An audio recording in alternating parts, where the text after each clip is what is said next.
¿Qué tal, amigos de YouTube? Bienvenidos a otro video de este canal Ergo Hackers. Y bueno, en esta ocasión, en una continuación del video anterior donde utilizamos Virus Total de una forma un poco más automatizada, queríamos también intentar hacer lo mismo, solo que con un approach un poco distinto con Abuse IP. Y la razón por utilizar un approach un poco distinto es para demostrarte que hay diferentes formas de automatizar que no necesariamente requieren un API. Y la razón por la que queremos hacer esto es porque muchas veces las API o las versiones de API de los sitios donde podemos utilizar nosotros información para automatizar cosas son de pago. En esta ocasión pues queríamos de nuevo hacer el ejemplo con una versión no API, llamémosle, para que puedas ver que se puede automatizar sin necesidad de pagar o de utilizar esta metodología, ¿no? Y la idea es bastante sencilla, ¿verdad? Tomar lo que hicimos o las IPs que chequeamos en el video anterior.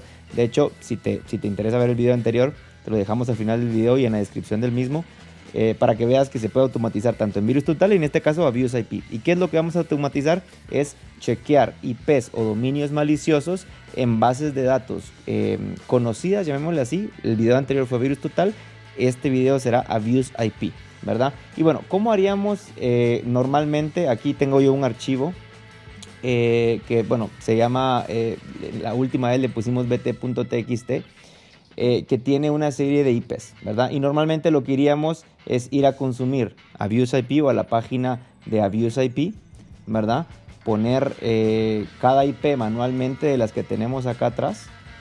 Y la idea sería que Abuse IP nos diga pues si es maliciosa o no es maliciosa, ¿verdad? Acá lo chequeamos, obviamente tiene que ir a buscar a sus bases de datos y nos tiene que traer una respuesta de si la encontró o no la encontró, digamos en un tiempo prudencial, ¿verdad? Acá pues nos damos cuenta que la encontró 91.926 veces y obviamente nos da un confidence, o sea, un nivel de confianza de que sí, efectivamente es una IP que se ha utilizado para hacer abusos de cualquier forma, ¿no? Puede ser una IP relacionada a temas de ransomware, puede ser una IP relacionada a temas de DOS. Realmente aquí lo que nos importa es que es una IP que ha sido relacionada a actividades maliciosas en el internet, ¿verdad? Pero obviamente hacer esto uno por uno con todas estas IPs se puede volver un poco engorroso, ¿no? Sin mencionar qué pasaría en el escenario donde tengamos solo nombres de dominio. De hecho, nos damos cuenta que aquí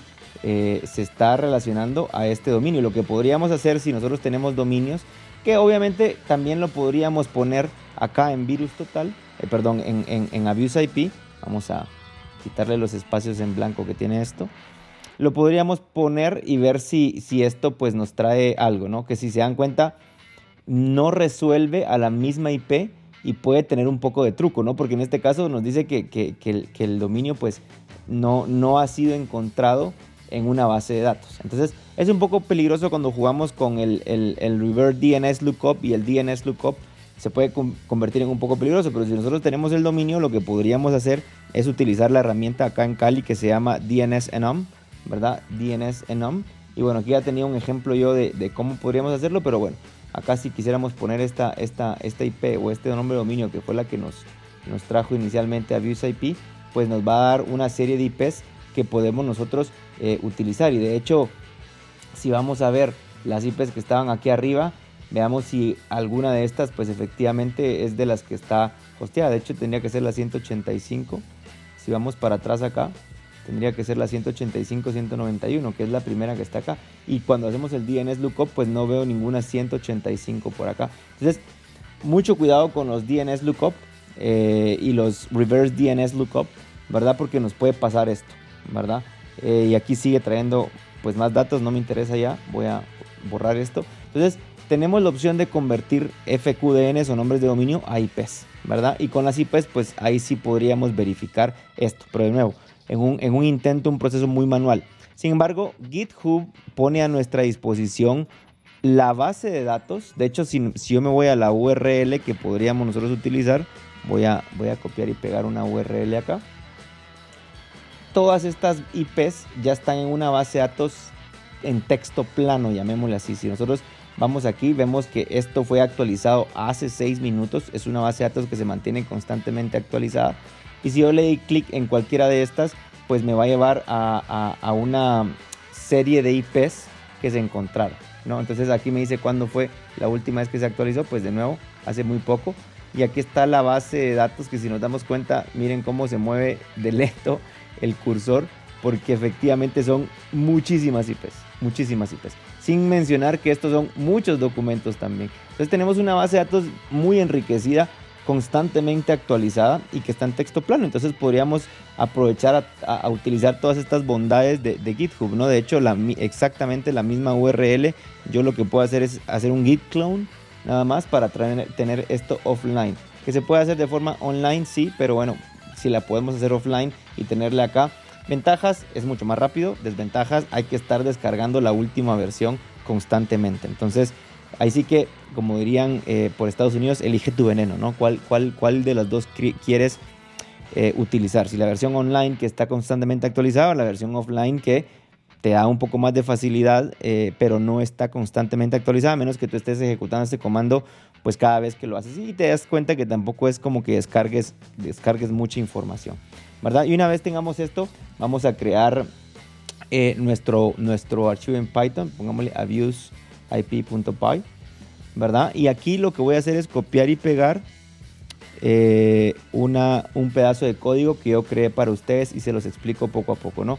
De hecho, si nos damos cuenta, cuando hicimos el git clone, nos creó este archivo que se llama blocklist abuse IP, que básicamente, si yo creo otra línea de comando acá, otra ventana, perdón, de línea de comando, vamos a ver, acá me voy al escritorio y me voy a abuse, ¿cómo es que se llamaba esto?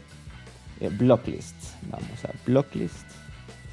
Y aquí me doy cuenta que están todas esas IPv4, todos esos archivos en texto plano que fue los que vimos en línea, ¿no? Entonces ya tenemos esto, lo único que tenemos que hacer es crear dos funciones. La primera es para leer un archivo y de ese archivo pues leer cada línea, básicamente, ¿verdad? Aquí estamos con el file path y si se dan cuenta, acá abajo llamamos al compare files con el ips.txt, que sería como el archivo donde tenemos nosotros las IPs. De hecho, lo que voy a hacer acá es cambiarle porque en nuestro caso se llama bt.txt. Vamos a poner acá bt.txt.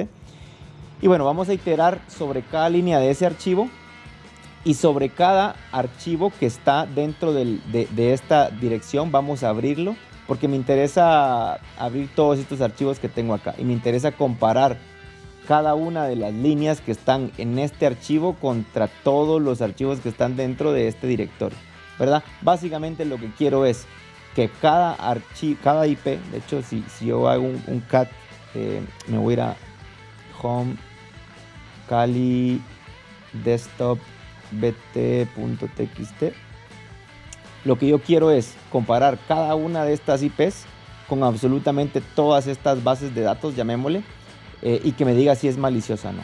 Y eso es básicamente lo que estoy haciendo en este código, nada más. No estoy haciendo nada fuera de lo común más que imprimir un poco aquí ordenadamente lo que encuentro, pero más allá de eso es puro manejo de strings y archivos dentro de un sistema operativo. De nuevo, ¿es una forma muy arcaica? Sí. ¿Es una forma efectiva? También. ¿Es una forma, entre comillas, costo-beneficio? También. No estamos pagando nada. No nos están cobrando el uso de un API, que VirusTotal tampoco nos cobra el uso del API, lo que pasa es que tiene cierto limitante al día, ¿no? Entonces, lo que podemos hacer nosotros es utilizar este código en Python y bueno, probarlo a prueba y ver si efectivamente funciona, ¿no?